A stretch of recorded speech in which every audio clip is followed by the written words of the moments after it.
वातावरण प्रसन्न आहे आणि भविष्यकाळ चांगला आहे.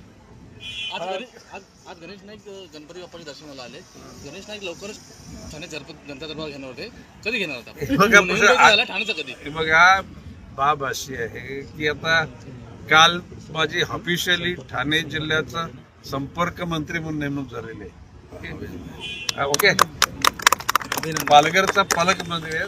प्रश्न असा आहे की जनता दरबार कोणी कुठे घेऊ शकतो आणि माझं म्हणणं आहे की महायुतीच्या सर्व मंत्र्यांनी जिथं पाहिजे तिथे जाऊन दरबार घ्यावा. दरबारमध्ये काय लोकांच्या अडीअडचणी समजून घेणं आणि दूर करणं, त्याच्यात काय वावड काही नाही, चांगलंच आहे.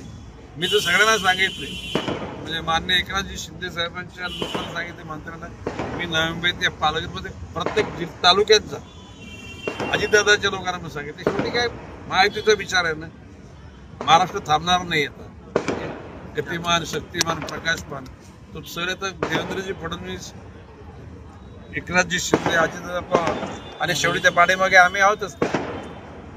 पण वाहतूक कोंडीची समस्या ठाण्यामध्ये प्रचंड मोठ्या प्रमाणात आहेत.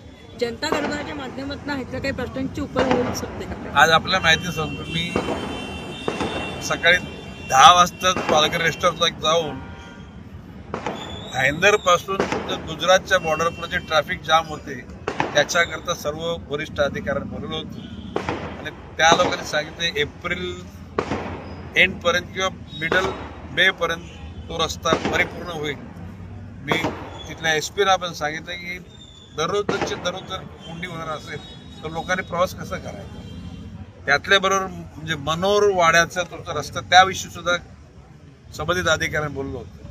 मला कोणी सांगितलं नव्हतं, पण मला त्या गोष्टी जाणीव होती म्हणून मी ॲडव्हान्स त्यांना बोलवलं होतं. त्या ठाण्यामध्ये शेवटी ठाणं आपल्या सगळ्यांचं आहे. ठाण्याची सुद्धा अडीअडचणी दूर करण्याकरता गरज पडली तर संबंधित अधिकाऱ्यांना बोलवू आपण.